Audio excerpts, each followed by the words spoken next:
What useless skill do you absolutely dominate? Pogo stick. I used to use it as a mode of transportation when I was a kid, meaning I would hop all around my neighborhood at a whopping 0.2 miles an hour feeling like a beast. I can run really fast on my hands and feet. It has never come in handy. Programming names into bowling lane consoles. Remembering phone numbers. It was far more impressive before smartphones. Not so useful nowadays. I can make broken things work one more time when they are not needed. Whistling to get my dog's attention. If there are other dogs within 2 blocks, I get their attention too. When passing out papers to a group of people, I can flick the paper in a straight line up to 6 feet. It amazes kids. It's also really fun to hit them in the head with a sheet of paper. I can do impersonations very well. That's why I'm unemployed. I can juggle all kinds of things, including fire and machetes. Fun fact, juggling machetes are really expensive but real machetes can be much cheaper. Fun extra danger factor. I can mimic people fairly convincingly after about 5 or 10 minutes talking to them. Voice, mannerisms, and gait. Completely useless skill. Gets me into trouble more than anything. I did briefly go to acting school after every man and his dog said I should be a voice actor. Unfortunately they're all about honesty and being yourself, and that's not what I'm good at. I'm good at pretending to be someone I'm not. I'm good at mimicry. When I was in high school I read some novel in which the woman admires the hero because he has a habit of throwing his keys over his shoulder and catching them behind his back. I practiced and learned to do it pretty easily, but I never had the confidence to do it casually in front of women or anyone really. Folding fitted sheets. It seems to amaze people. I can make realistic fart sounds with my neck.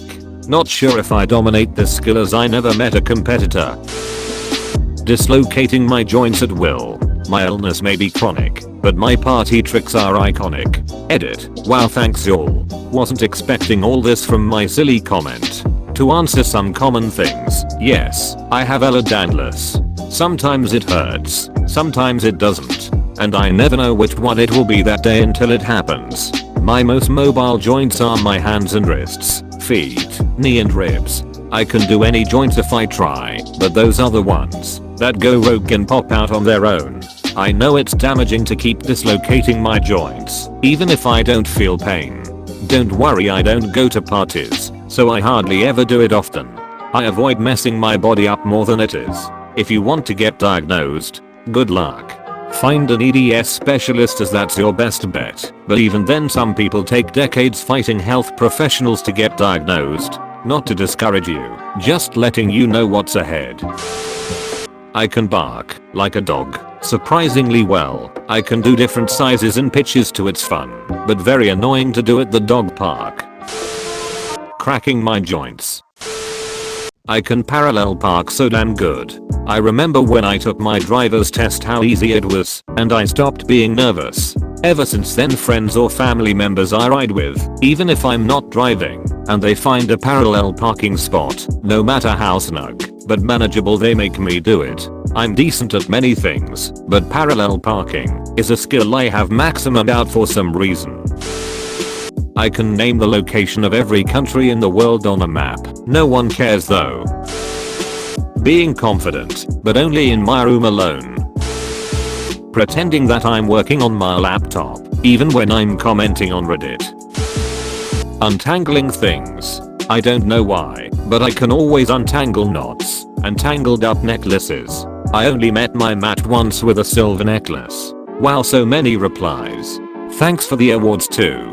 I guess I thought it was useless, since I only really did it for jewelry I never wear anyway, but wow. Network technicians, respect. In my early 20s, I had a timekeeping talent that I can't explain to this day. I could go on without a clock for as long as an hour and a half, and guess how much time passed down to the second with only a 5-second error margin. Unfortunately I stopped practicing at some point and eventually completely lost the skill. You know those spatial intelligence tests that ask you to rotate an 3D object in your mind and select the correct image? I get perfect or near perfect scores on those every single time. So a couple people have linked this test in the comments as an example of what I'm talking about. I took that test in 10 minutes and scored a 9/10. I screwed up on question 7. That said, I'm not sure what the average should be on a test like this. Lol, everyone's telling me to go into chemistry. I would rather die a fiery death than go through another college chemistry class. But thank you for the suggestion nonetheless. I'm pretty good at pen spinning, and it is completely useless. Winning fake argument scenarios with myself in the shower. I know the exact amount of time to microwave anything so that it is the perfectly warmed up. Identifying every current nation flag. Plugging in the USB key at first try. Picking things up with my toes.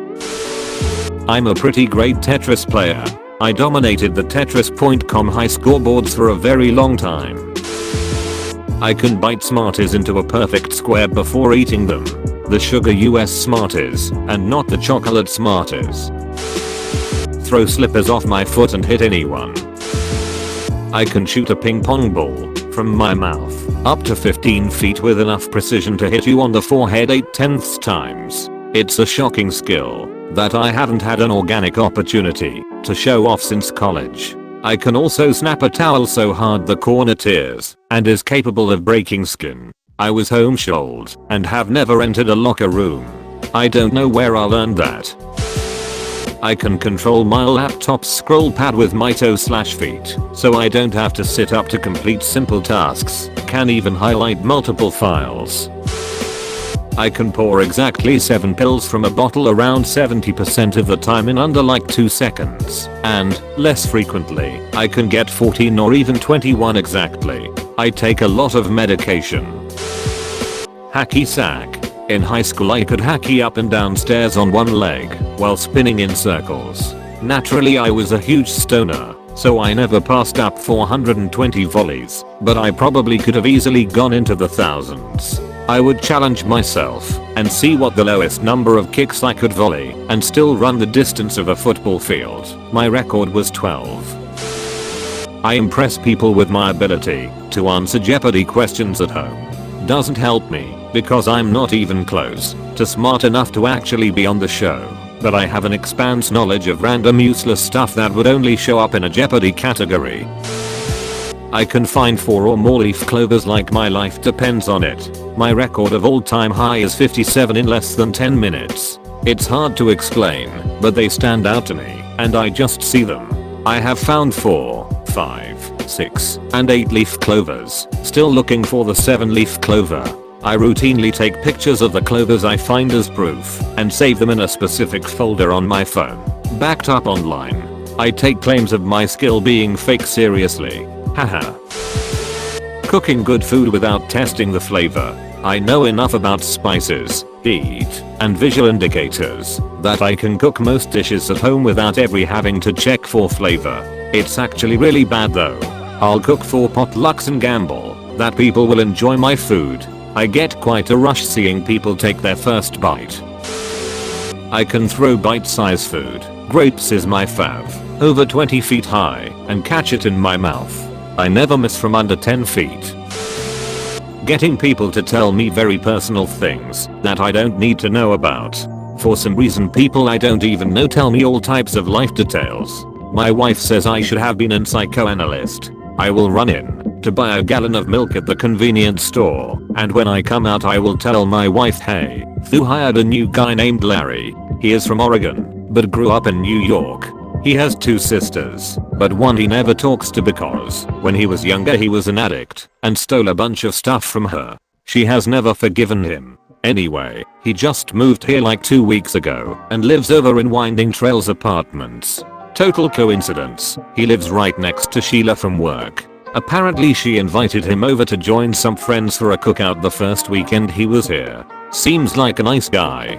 Her response is, you were in the store for 3 minutes. How the hell do you know all this stuff? Me, I dunno. I just do. This happens all the damn time.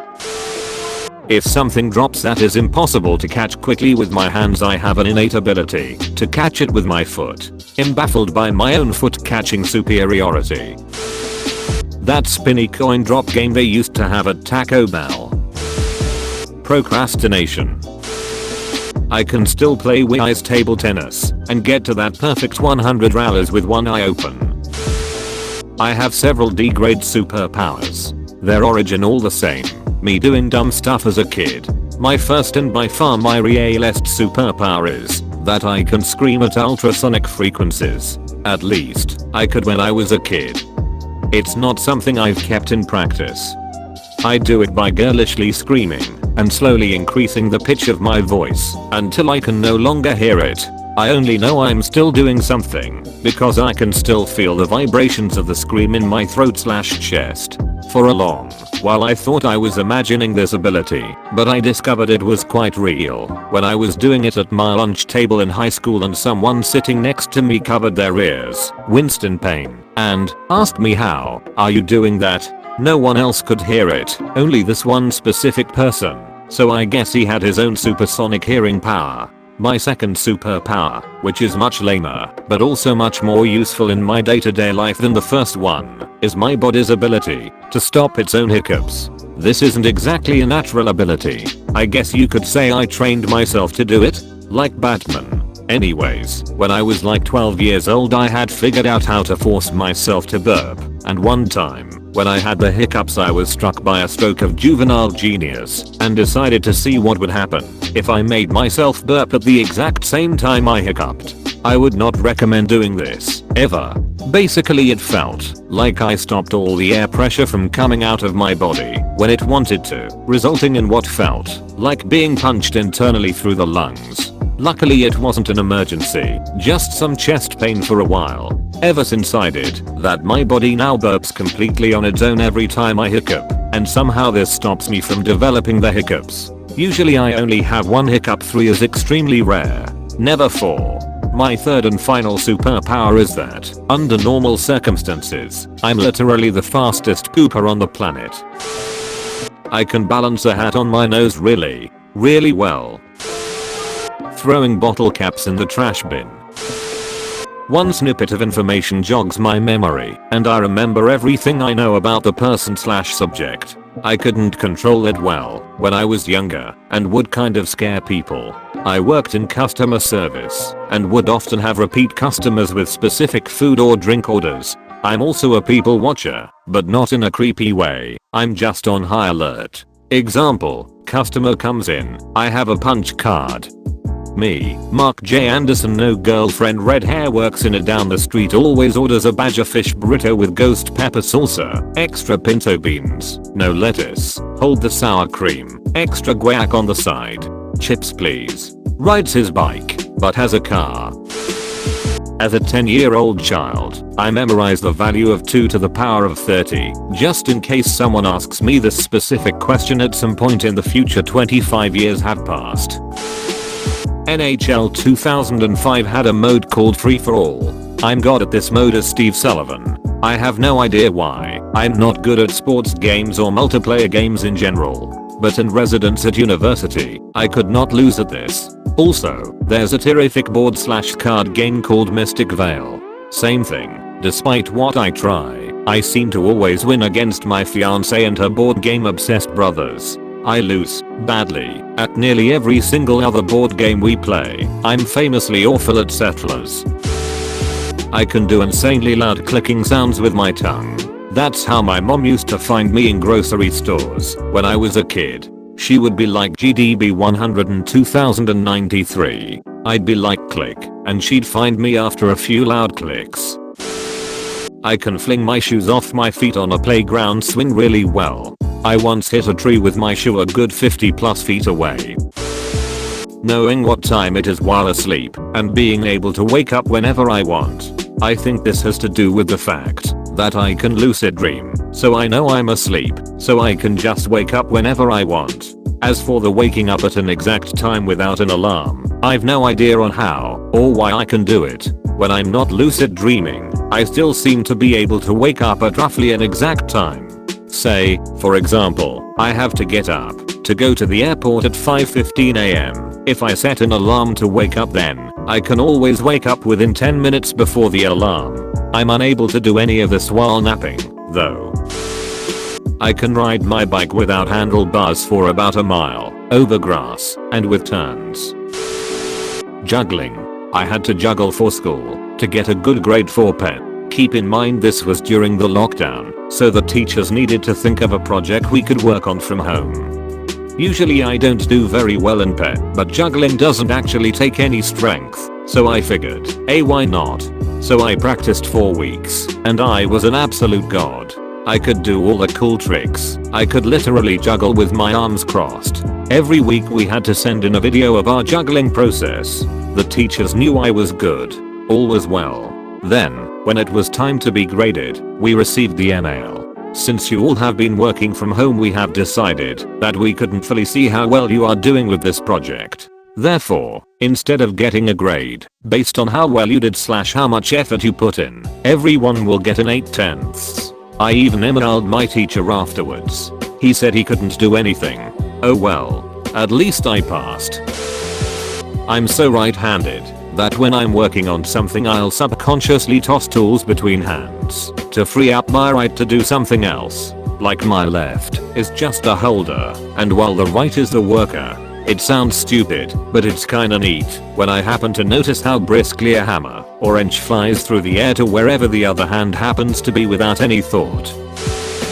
I can say every single line in the Lord of the Rings trilogy, and also name all the names of places and people and artifacts and events, but no one cares but me. I also know a bit of Sindarin and Quenya, but since they are in complete languages, it's pretty much useless to dedicate time to master what isn't truly functional. And no one cares about that either. Ha ha ha ha ha. Awkward silence. Used to be able to zap people, the kind you get from the slide or a prank gun, just by dribbling a specific basketball a bit. I was the only one able to do it, so I always got a kick out of gym class, and shocking my classmates, maybe the basketball had the skill and merely chose to use me as its tool. I'm the greatest air hockey player who has ever lived. I've never been beaten, not even close. I once played someone who claimed to have won multiple tournaments. Apparently those are a thing. I destroyed him. The only difference that I could tell between him and anyone else who's played against me was how frustrated he became. I don't enjoy it. I forget it exists as soon as I'm done playing, and somehow I play like I sleep every night, cradling my lucky paddle. I'm the one punch man of air hockey and I'm ashamed. Back in my bartending days I got good at mindlessly twirling / flipping anything I had in my hand, smoothly and decisively. Wouldn't even agitate a beer bottle or spill an open shaker. This gradually began spilling over into daily life, to the point that it's just reflexive whenever I pick anything up, even weirdly shaped or off-balance things. The worst though is not that I do it when I pick things up. Often it's also when I go to hand something off to someone. A few days ago I spun and caught a freaking hammer at True Value before handing it to a mildly freaked cashier to scan it. Literally not one person cares. Laser tag. Literally never been lower than rank 1 gun, but a couple times in probably 100 plus games from age 8 to 14 at birthday parties etc. I enter a complete survival mode brain zone. Take on 0 allies, have 0 mercy, even for small children or girls, and literally destroy everyone relentlessly. I know the cardinal directions, and can give the direction of a location in cardinal direction with a margin of error of ±10 degrees. Dunno why. If I actively navigated to a location I can do it immediately, but if not it takes about 5 minutes of being outdoors. In 3rd grade, our teacher read sideways stories from Wayside School. In the first story, the teacher wiggled one ear, then the other, then her nose, and turned kids into apples. My friend, knowing I could wiggle my ears, asked if I could do them individually. Stunned, I said no, but I will. Now, in the middle of conversations, I'll wiggle one ear and alternate between them until they notice. I can perfectly navigate my own house in complete darkness purely by memory. If anyone breaks in here in the middle of the night, I could go straight up Batman on them. I can solve Rubik's Cubes pretty well. I can solve a standard 3x3x3 in about a minute and 15 seconds. I can also solve larger puzzles like the 4x4, 5x5, 6x6 and 7x7. I can also solve some rectangular puzzles like the 2x2x3, 2x3x3, 1x3x3, 2x2x4, etc. I can solve the Pyraminx puzzle shaped like a triangular prism and the Megaminx puzzle shaped like a dodecahedron. That is, it has 12 sides and each side is a pentagon. I even have a Rubik's puzzle that's shaped like an X. I just love them. They're so much fun. Putting stacks of coins on my upraised forearm near my elbow and snatching them out of the air when I snap my elbow down. When I was in college in the 1970s, my friends and I saw a guy do this on the Johnny Carson show. We all tried it in the dorm lounge. I was the best of us, and I can still do it well today. The hardest part is setting the stacks on the arm without toppling them over. Once they are in place, it's pretty easy for me to snatch all of them. The most I ever caught without dropping one. 54 pennies. Dimes are smaller and thus easier, but I don't usually have that many dimes on hand.